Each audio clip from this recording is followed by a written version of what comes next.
Assalamualaikum warahmatullahi wabarakatuh. Waalaikumsalam warahmatullahi wabarakatuh. Alhamdulillahirabbil alamin wa binasta'inu ala umuri dunya waddin wassalatu wassalamu ala asrofil anbiya'i wal mursalin sayyiduna wa maulana Muhammadin wa ala alihi washabihi ajmain amma ba'du. Salam teman-teman, kembali lagi di Kurma Kultum Ramadan Penuh Makna episode ke-27 dengan saya Zara Kirana dari Eskul Jurnalistik dan rekan saya Karin dari Eskul Rohis SMA Negeri 1 Kasari. Oke teman-teman, tema kita hari ini adalah tentang haid dalam pandangan Islam dengan narasumber istimewa kita Ibu Is Aisyah MPD. Assalamualaikum Ibu. Waalaikumsalam. Bagaimana puasanya Ibu? Lancar? Alhamdulillah lancar. Kalian sendiri bagaimana puasanya? Kalau saya sendiri sih sudah belum beberapa hari Bu, karena kemarin haid. Nah, ngomongin tentang haid di bulan Ramadan, saya ada beberapa pertanyaan Ibu. Bagaimana saat puasa tiba-tiba datang haid? Apakah harus langsung membatalkan puasanya atau tidak langsung membatalkan puasanya? Baik.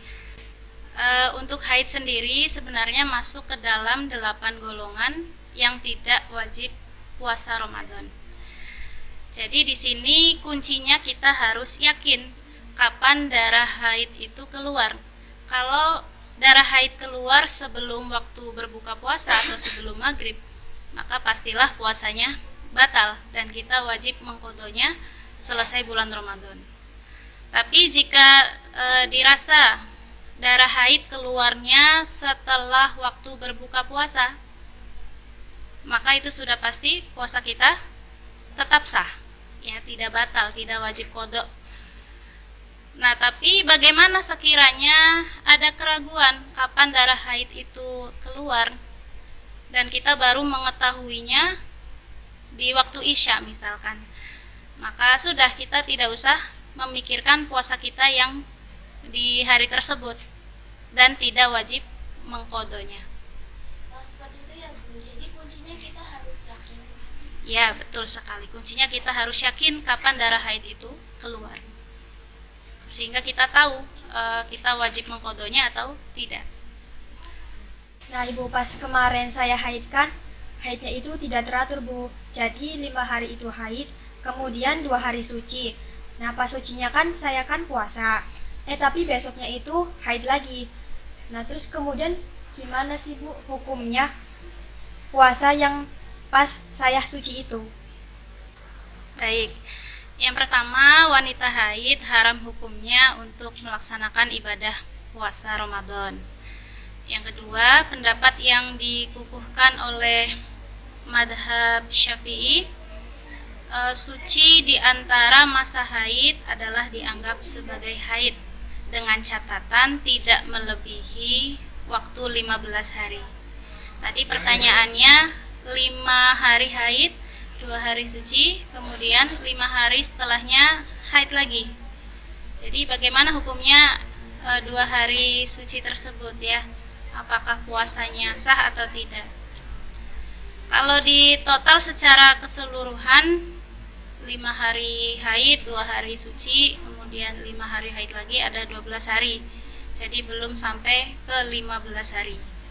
Jadi hukum puasa yang 2 hari tersebut ketika masa suci dianggap sebagai masa haid. Artinya wajib diqodho juga. Jadi total qodho puasa seluruhnya sebanyak 12 hari. Oh jadi seperti itu ya Bu. Jadi misalkan kalau melebihi 15 hari berarti itu istihadah. Betul sekali. Ya. Terus pertanyaan yang selanjutnya ya Bu, kan terkadang ada beberapa wanita yang mengkonsumsi obat penunda haid biar mereka itu bisa puasa 1 bulan penuh. Nah bagaimana hukumnya sih Bu mengkonsumsi pil penunda haid tersebut? Baik, sebenarnya haid itu adalah fitrah yang Allah berikan kepada kita sebagai wanita. Tujuannya untuk kesehatan kita. Artinya dengan datangnya haid, kotoran yang ada di dalam tubuh kita bisa keluar.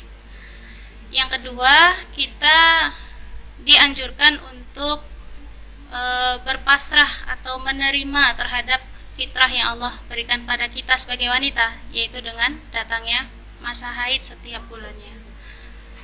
Yang ketiga, kita tidak dianjurkan untuk beribadah mengikuti hawa nafsu. Seperti contohnya tadi, supaya puasanya full 1 bulan mengkonsumsi obat penunda haid. Sebenarnya itu bukan hal yang terbaik. Bisa jadi setelah mengkonsumsi obat penunda haid tersebut berefek buruk pada tubuh kita, seperti halnya siklus haidnya tidak lancar, yang nantinya akan membuat ibadah kita juga berantakan. Tapi memang secara hukum fikih, puasa yang kita laksanakan meskipun mengkonsumsi obat penunda haid tetap dihukumi sah. Jadi mengkonsumsi obat penunda haid ketika bulan Ramadan itu bukanlah hal yang terbaik. Kita dianjurkan untuk berpasrah terhadap fitrah yang Allah berikan pada kita sebagai wanita, yaitu dengan datangnya masa haid setiap bulannya. Insya Allah kedepannya akan banyak hal baik yang akan kita dapatkan. Oh, jadi mengkonsumsi pil penunda haid itu bukan jalan yang terbaik ya, Bu? Betul sekali.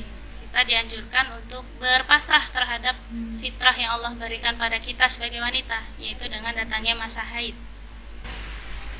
Nah Ibu, setiap wanita kan akan mengalami masa haid di bulan Ramadan. Wanita yang mengalami masa haid di bulan Ramadan pasti ingin mendapat pahala. Nah, amalan apa saja yang dapat dilakukan wanita haid di bulan Ramadan? Baik. Jadi wanita haid ketika bulan Ramadan dia tetap bisa mendapatkan banyak pahala dengan melakukan beberapa amalan. Di antaranya yang pertama, dia merasa sedih karena dia tidak bisa melakukan ibadah puasa, ibadah sholat, membaca Al-Quran dan yang lainnya.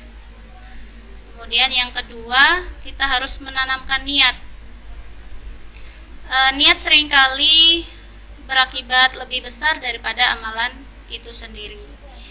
Barang siapa yang berniat menjalankan ibadah puasa 1 bulan penuh, kemudian diiringi dengan ibadah yang lainnya seperti sholat tarawih, sholat fardu, membaca Al-Quran dan hal baik lainnya, insya Allah ketika datang masa haidnya dia tetap mendapatkan pahala dari ibadah-ibadah tersebut yang sudah diniatkan di awal. Kemudian yang ketiga, kita dianjurkan untuk memperbanyak zikir dan juga melakukan amar ma'ruf nahi munkar, melakukan menyuruh kepada kebaikan dan mencegah daripada kemungkaran. Kemudian yang terakhir, ketika wanita haid tidak melaksanakan ibadah puasa Ramadan, maka sebenarnya dia sudah melaksanakan perintah Allah, yaitu larangan puasa bagi wanita haid.